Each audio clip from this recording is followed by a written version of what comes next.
Welcome to this edition of Week in Review. It's the final Week in Review for the year, and we're so glad that you're able to join us. And if I didn't say it, Merry Christmas. Oh, that's over and done with. New Year's Eve is next week, and it's a new beginning. We're going to be talking about old beginnings and new beginnings in just a moment. But first of all, here's Stanhiser with the verse of the day. Get him? Well, Marlon, our reading today from Matthew chapter 5, verse 16. And it says, "In the same way, let your light shine before others, that they may see your good deeds and glorify your Father in heaven." Isn't that pretty? Yeah, and it's packed full of information. I mean, this verse is really has a message, doesn't it, Daryl? Yeah, and see your good deeds and glorify your Father which is in heaven. It doesn't say see your good deeds and glorify you. Mm-hmm. That's kind of profound because this is the self-glorifying world that we live in now. So why did you pick that verse, Ken? Well, Marlon, it was part of a morning reading a few days ago. But this verse reminded me of two groups of people, and I'm sure it applies to a lot more groups, but two come to mind. The donors who always giving us their money with really no return other than the satisfaction to glorify God, because that's what the fruits of their money goes into, glorifying God. And people we've never met, but they do put their trust in the ministry to continue the good work of God. To me, that's they're mentioned here very highly.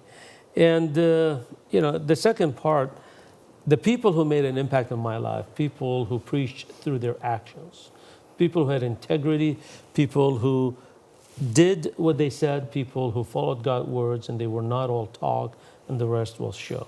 So here's an example that God shines through people's work if they're doing it genuinely. And you did start out of the verse by saying, let your light shine. And, Jesus says, I am in the light of the world.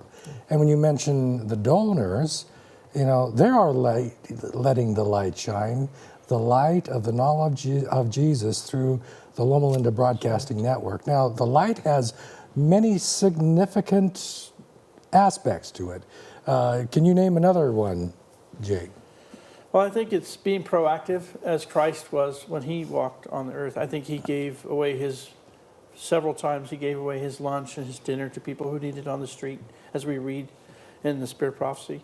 And I think it's being a Christian always and in the moment, because there's always an opportunity to share Jesus with someone, whether it be at the gas station where someone's asking for $1, or whether it be helping a ministry like this to spread the gospel throughout the world.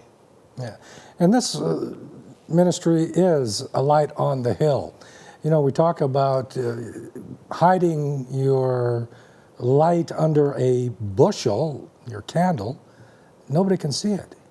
But if you donate to ministries like Loma Linda Broadcasting Network, you're just taking that bushel off and throwing it away, and you are making the light easier to see from far, far away. Because Loma Linda Broadcasting goes all over the world with great programming. And let's talk about the programming for a minute with Daryl. Daryl, tell us about it. Well, we have this year, with your help, with your donations that go to these projects and these things, we've been able to launch 6 new series this year on His Word. And this doesn't count the short ones like we had this last week. So we've been talking a lot about the donors and how their support makes a difference. Now, the Loma Linda Broadcasting Network is not supported by any organization, group, or church. All our donations come from you, the viewer. Jay is here to tell us more about that. Jay? Yes, Marlon, we so appreciate the donors on a daily basis. We see checks after check comes in, or support in the form of planned giving documents that we develop monthly. And it's because of people that have that passion to share the gospel, and through this ministry, that we are able to stay on the air 24 hours a day, 7 days a week, 8 channels. It's a miracle, nothing short of a miracle. And here we are, the last week of the year, and we're very, very thankful for the support that has made it this year a success. And as Daryl said earlier, that we have 6 new programs that we've developed recently. We have a building project that we're going to break ground here soon on. And all this precious ministry happens because of people who have the heartbeat of service and want to see LLBN continue to do its work and grow. Well, Ganem, where does that funding come from? I think Jay said it very well. The big thank you goes to our viewers because, believe it or not, every dollar comes to our organization.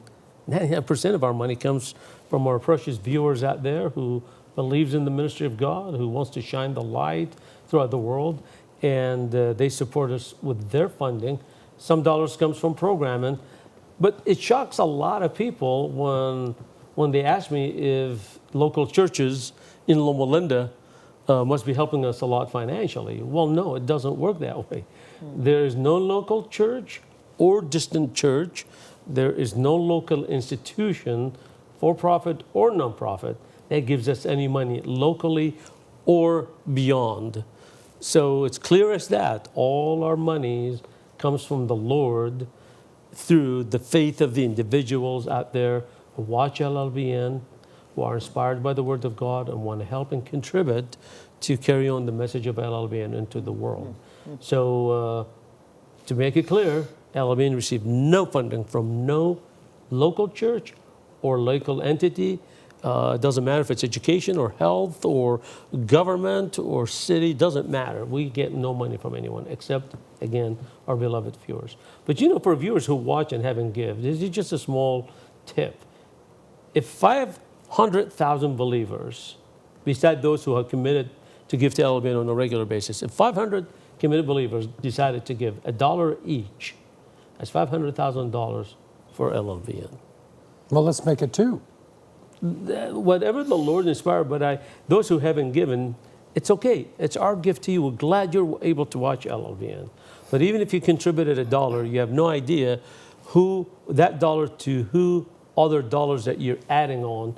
And believe us, it adds on because that's how LLBN, the end of the year, pay all its bills.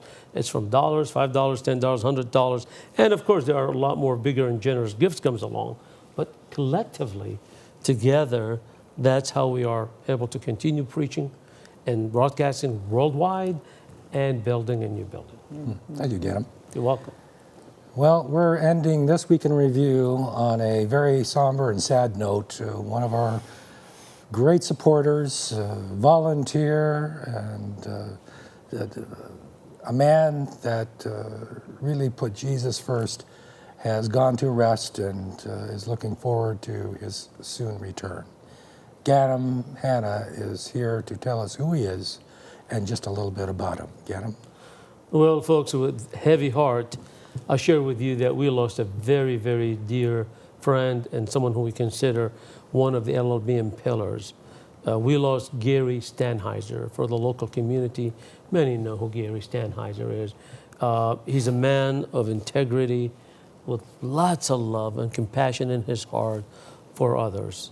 I had the privilege to meet Gary Stanhiser about 2 years ago when our former chairman of the board, Lawrence Garrity, Dr. Lawrence Garrity, brought him to meet me at the office, and we struck an immediate friendship, Gary and I, and we've been good friends since, but not only with me, but with the rest of our officers and the corporation.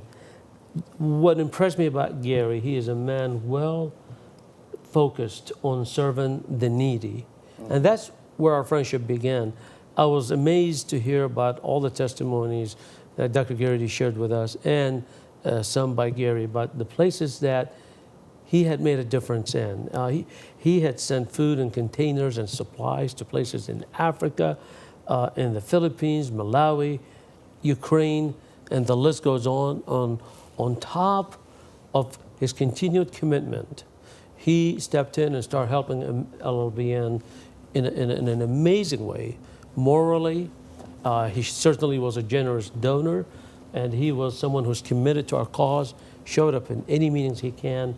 Even when he was feeling very sick and frail, Gary will show up right to our doorstep on his own and stay with us for the entire meeting. These kind of men, like Gary Stanhiser, helps make LLBN what it is. And it kind of reminds me of good heroes we lost who were also pillars of LLBN, from Dr. Roland Zimmerman, Dr. Thomas Zirkle, Dr. Lynn Mallory, Dr. Morgan, Arthur Morgan, and many others. And I'm sorry, it's dangerous to name names because I may forget a name or two, but all those men and women who served this ministry in an amazing way will always be in our hearts and minds. And as a matter of fact, they're all part of that verse we read earlier. Their work is shining through so many projects. So we miss our beloved friend, Gary Stanhiser. We all took this very personal, losing him. He was a great man, a man of many talents, many skills, devotion to God. And I didn't know that before my time in Loma Linda, he was the youth pastor at Campus Hill Church. Many local folks will probably remember that, but that was after, before my time. Well, thank you, Ganem. Our thoughts and prayers go out to Dr. Ruth Stanhiser and the family. And we certainly will miss him here at the Loma Linda Broadcasting Network.